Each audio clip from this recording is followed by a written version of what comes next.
Hiya, this is your buddy Marty here, and as you can see, I'm out in 100-acre woods. Well, it's actually more like about 106 acres, but that's just kind of picking nits. So, I'm at one of my favorite spots to hang out at during the Thanksgiving period every year. As you can see, there's a little creek behind me here. That's Acorn Creek, and this is a place where a lot of them Indian fellers they come back from over across the great divide between the two realms. They hang out in spirit here, and they just kind of generate a lot of warm, good feelings and loving, appreciating thoughts, and send them out to everybody living on Turtle Island. Yep, yep, by golly, that's North America and the United States and Canada and Mexico. That's all part of Turtle Island. A lot of folks think that it was the Pilgrims who started Thanksgiving, but actually Thanksgiving feasts have been around forever and forever, it seems like. Yep, by golly, those people in Egypt 5,000 years ago, we have records of them having Thanksgiving feasts. It's pretty much a normal part of societies that are very connected to the earth and live in rhythm to the different cycles of nature.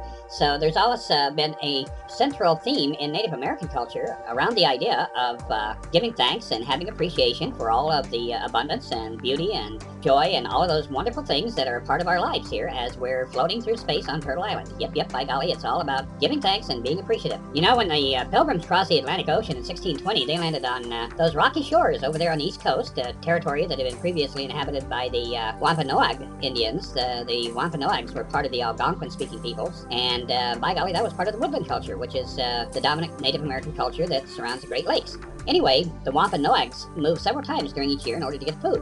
In the spring, they would fish in the rivers for salmon and herring, and then during planting season, they moved to the forest to hunt for deer and other animals, and at the end of the hunting season, people moved inland where there was greater protection from the weather. So from December to April, they lived on food that they had stored during the earlier months. Well, those Pilgrim fellers, after they got here, they'd had kind of a rough year, and they were pretty much in pretty bad shape. Yep, yep, they had some folks drop dead, and others died from, extreme conditions in the New World, and so when Squanto, who was a Native American fellow who spoke English, when he had his first encounter with those Pilgrims, he and Samoset, they decided that they were going to bring them up to speed. By golly, yep, they were going to bring those Pilgrims up to speed, and so they spent a lot of time assisting them with planting and harvesting and learning how to hunt in the forests and things of that sort, and also assisted them on building Indian-style houses because they had that old English format that just didn't work in the New World. They showed them poisonous plants and how to cook plants to use as medicine and how to dig and cook clams, and of course clam chowder is now a New England staple, but anyway, then they also got sap from the maple trees for maple syrup, and they used fish for fertilizer, and there was a whole multitude of skills that they shared with those people who had newly arrived in North America.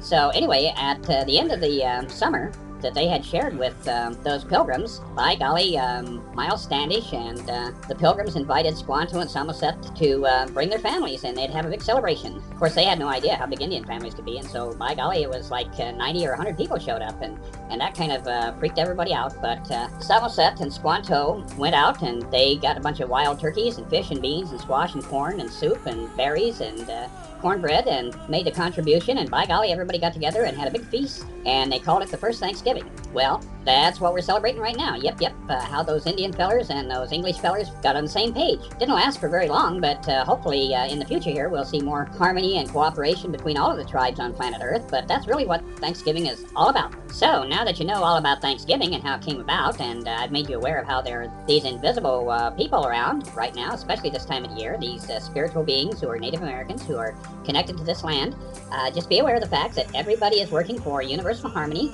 and this Thanksgiving, make it a special day of appreciation and love and respect, not only for each other, but for all of the other people on the planet, and be especially thankful that the divine presence that surrounds us all is forever and forever a part of our life. I might also mention that us critters in the woods, we're big on Thanksgiving, and so if you feel inclined with a little bit of that cracked corn and maybe a few nuts and things like that, dried berries, any sort of offering would be greatly, greatly appreciated by us squirrels and other critters, and we just all want to get on board the same ship and have a really, really good Thanksgiving with all you human critters. So I guess I'll just have to say God bless us, everyone here on Turtle Island, and you keep looking forward to good things coming because it's on the horizon. This is your buddy Marty, and I'm signing off for now, so you have a grand Thanksgiving, and I'll talk to you soon. Bye now.